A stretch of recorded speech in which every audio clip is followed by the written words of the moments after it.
Привет, это Фарух, и сегодня мы будем снимать портреты на Canon AE1 и Kodak Ektar 100. Поехали!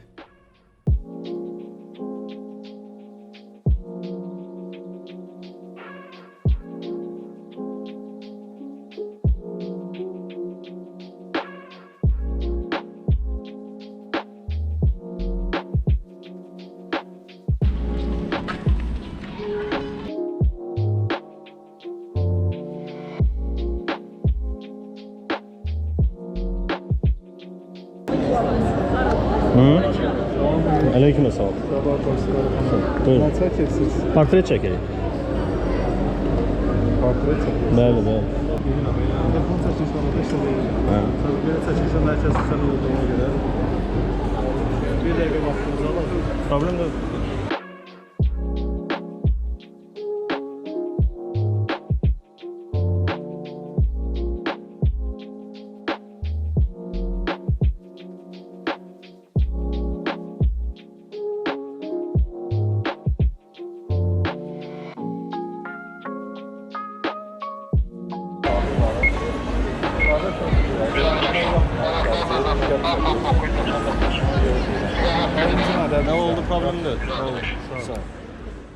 Про Canon AE1 мы подробно говорили в предыдущем выпуске, поэтому тем, кто интересуется фотоаппаратурой, я предлагаю перейти по ссылке в правом верхнем углу и посмотреть обзор. А для тех, кто его смотрел, предлагаю перейти к Kodak Ektar 100, одной из самых известных пленок Kodak. Самой известной, может быть, не считая серию пленок Kodak Portra. Но у Kodak была одна пленка известнее, чем Ektar, Portra, любая другая.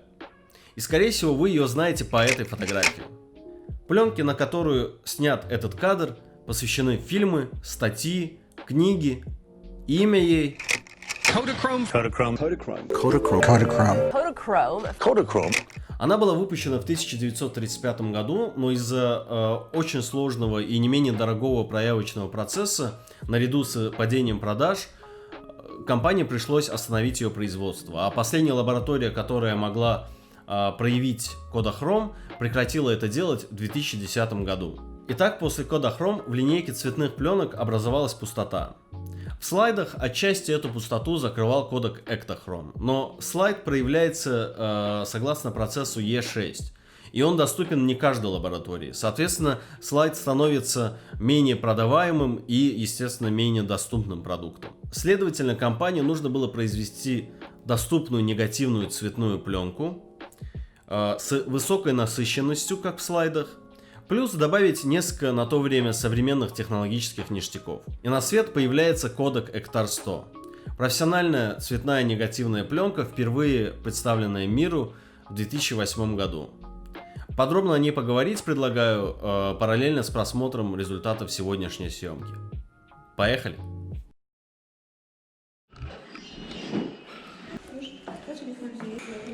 А еще быстренько. Зачем так громко? Готово? Я впервые снимаю на Kodak Ektar 100, но еще до того, как приступил к съемке, слышал огромное количество позитивных отзывов о ней. Более того, одни из самых уважаемых мной фотографов говорили, что это их любимая негативная цветная пленка. Ну и, как вы можете понять, при первой же возможности я решил приобрести ее и поснимать. Небольшой спойлер, я влюблен. Надеюсь в скором времени попробовать и другие вариации этой пленки. А пока давайте поговорим об Эктаре чуть подробнее.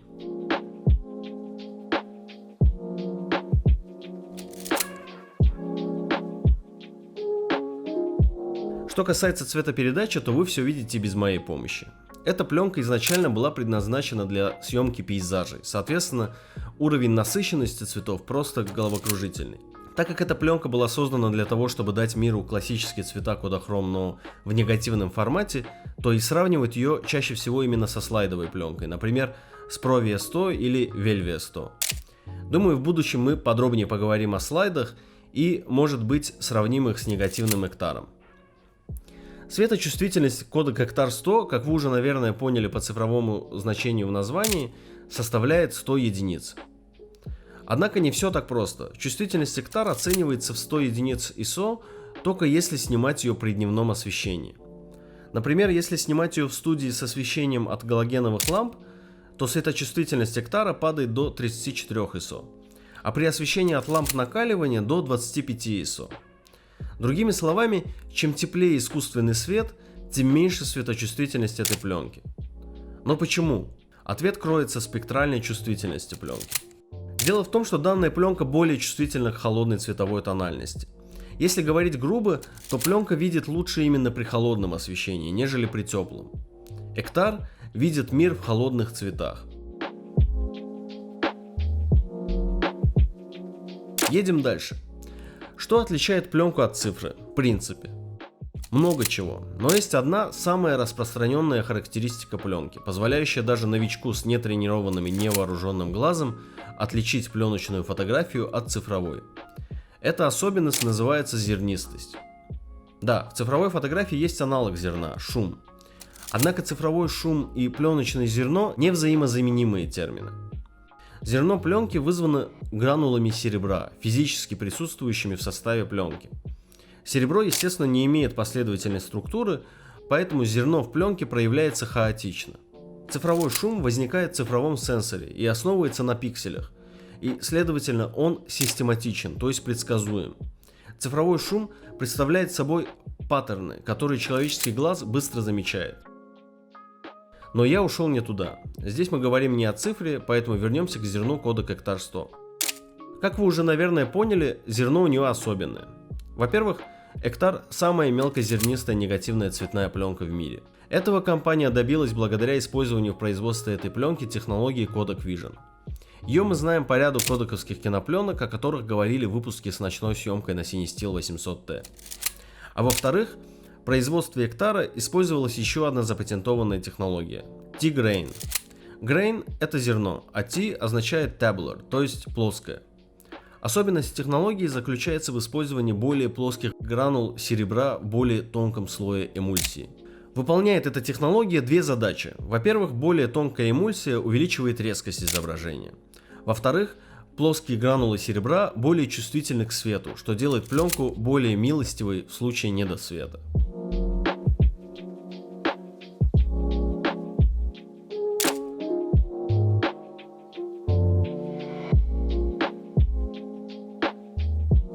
А это мой любимый кадр со всей пленки.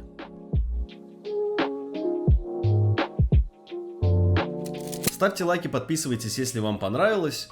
Пишите в комментариях, если есть замечания, пожелания, если вы хотите послушать о чем-то в будущем. А в следующем выпуске мы поговорим о среднеформатной камере моей очередной любви Yashica Mat LM. До новых встреч!